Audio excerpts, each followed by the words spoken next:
Hello, everyone, and welcome to another Flower Power Live. Today is April 12th, and as you can see, our flower of the week is Daffodil. And I couldn't resist cutting some of these lovely sweet almond blossoms to go in my bouquet with Daffodil. So welcome. My name is Allison, and I'm here every week sharing plant wisdom with you, some insights, some lore. I've been getting into the lore lately. And so thank you for joining me. I hope you enjoy tonight's show. So the daffodil is well known by everyone that lives in the Northern Hemisphere, at least, because they are these beautiful bright lights that come after a dreary winter. And for that reason, they've kind of been associated with the idea of renewal and rebirth and just kind of the general ideas around springtime. But if you look a little deeper, you'll see that the lore and language around daffodil is actually more about egotism.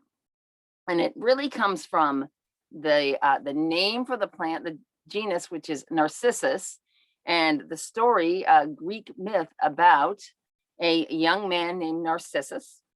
And I am going to be reading from this wonderful Forget-Me-Not book that I love. And here's the story of Narcissus. He was a beautiful young man of whom it had been foretold he should live happily until he beheld his own face. Passionately loved by the unhappy Echo, who was a nymph, and caressed by the other nymphs, he nevertheless slighted and rejected their advances. One day he stopped to quench his thirst in the stream, and for the first time saw his own reflection. Instantly smitten with his own beauty, he was transfixed to the spot where he pined away and died. According to Ovid, the flower known by his name sprang from his corpse, and the cup at the center is fabled to contain his tears. And again, that's from the Forget-Me-Not Floral Treasury. Their version anyway, there's many different versions. So there's of course another word or with the origin of Narcissus, and that's narcissist. And egotism is without a doubt part of the narcissist behavior. And we can see how this myth relates to the fatal flaw of being a little bit too much in love with yourself. But we don't want to let this ruin our daffodils because they're absolutely gorgeous. And if they weren't a little egoistic and showy like this, we would not be able to enjoy their beauty. So let's move on and talk a little bit more about the plant. So the daffodil, again, Narcissus, and there's a bunch of different species. It's from Western Europe. There's between 40 and 200 species. And within that, there's 32,000 cultivars. And so the cultivar is sort of the things that you might take a species, and then this one has the white outer petals and the inner yellow inner tube. I mean, you know, there's bunches of different kinds of daffodils, and they have been bred into so many different cultivars because they're beautiful.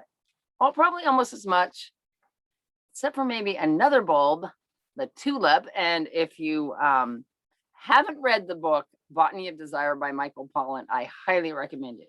It's a wonderful story of human relationship with plants, and tulip is one of the plants in there. So he tells a great story about tulips.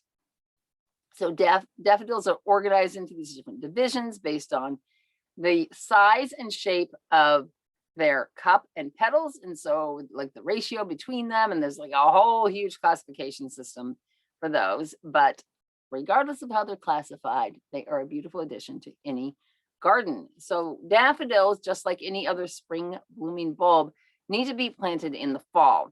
And this allows the bulb to put out some roots and get established so that it can be prepared for coming out so early in the spring. And they prefer full sun, but they can grow in shade. You just probably won't get as many blooms off of them. But there is one important gardening trick with Narcissus in particular, and other bulbs as well, which is that after the blossoms die, it's recommended that you leave the foliage intact. It's really tempting to cut it off. Oh, the bloom's gone, let's cut everything back. But if you leave the foliage intact, it's actually going to be bringing in a lot more energy and sort of renewing the bulb for the next year. So you want to keep that at least until it starts to turn yellow and looks a little ugly. I mean, it does have beautiful foliage. So once that's yellowed, then you can really trim it off. Now, daffodils, this is not something we usually think of as a medicinal use. In fact, we're more likely to think of it as the thing that you call the poison control center over because your kid just took a bite out of it. And the truth is that, yes, there are many active ingredients that are highly poisonous inside a daffodil. Now, there are historical uses of this, and one of them is as an emetic, and that means you take it because you need to vomit for some reason. Maybe you took even a worse poison. Other use that I found was that making a poultice on the to pull out like abscesses and boils. But the potential for actually paralyzing your nervous system is relatively high. So I highly recommend that you do not use this. There are so many other great herbs out there for different uses that why not go with something that's a little bit safer. There is, however, some promising medical research that some of the compounds in daffodils to be used in the treatment of cancer. So hopefully sometimes that really potent medicine that's not safe for like a folk herbalism can be used if it's controlled, more of a controlled substance in more of a pharmaceutical use. So we'll see what happens with that. Now, the daffodil flower essence is all about self-appreciation and confidence. So according to sunessences.org, daffodil essence is indicated when you don't see your talents or what gifts you do have seem valueless or insignificant to you. So this can bring about like a better recognition of, oh, well, you know, maybe I am good at that. Maybe I am okay with that. And it can be used when seeking a new job and just in general for building some more self-confidence. So it also facilitates an illumination and clarity into complicated decisions and identity crises, and is the perfect adjunct to spiritual pursuits. So it relieves a feeling of shyness for those who can't find their voice or are afraid to use it. So again, this is giving you more confidence, helping you find your natural gifts and talents and bring that out. Helps you to see the big picture and where you fit into that big picture, because we all have a place, right? Now, I was inspired I picked daffodil on purpose this week because there it is in all its glory, finally here in New Hampshire. And I pulled out the card from the Soul Flower Oracle deck by Lisa Esterbrook. And she has, again, this beautiful artwork there. And the word that's associated with daffodil is perception. And here's what the card says. These magnificent heralds of spring are literally trumpeting the joy and freedom of learning to be yourself. Daffodil wants you to see the light, to perceive the beauty and perfection and wholeness that is you, just as you are. It is time to release any self-doubt and revel in the freedom and weightlessness of endless possibilities. Love that card. So look at these flowers here. I mean, these flowers are here to be looked at. They are bold and confident. Look at me. It sees itself as beautiful and probably a bit vain, like the story, the ancient Greek myth says. And so, but again, this term narcissus is not something that we really would associate as positive. For most of us, however, we could probably stand to be a little bit more narcissistic because most of us are living a much reduced, greatly suppressed life. We could use a little bit more self-respect, positive talk, love, and higher, better thinking of ourselves. But just like consuming too much of the daffodil, too much of that is sort of poisonous, right?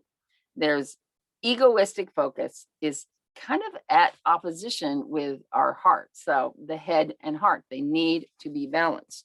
And there is a ladybug on my shirt. Here, go on the flower. Yep. This is one of those kind that lives in your house all winter long. So just recently I finished up a unit on the nervous system with my students, and we started off the whole unit talking about perception and how your personal experiences sort of determine how you're going to react or respond to a future situation. And this card about perception was very intriguing to me. And so this and the flower essence is kind of all about, like, how do you perceive yourself in the world and how do you fit into that world? Like, do you value yourself enough? Do you value yourself maybe a little too much? Are you balanced between this heart and head space here? And are you allowing sort of the heart needs to rule? We all know that. So be a little bit like the daffodil this week and let yourself shine, let yourself feel confident, let yourself feel a little bit bold, and send your light out into the world and beautify somebody's day. That's my message from Daffodil this week. I am working on an Herbalize Your Life challenge that I'm going to be kicking off in a couple of weeks. I don't have the exact date yet, but I hope you will join me for that. I will let you know as soon as I have everything set. And until then, have a wonderful day, night, morning, whenever you're watching this, and I will see you next week. Bye-bye.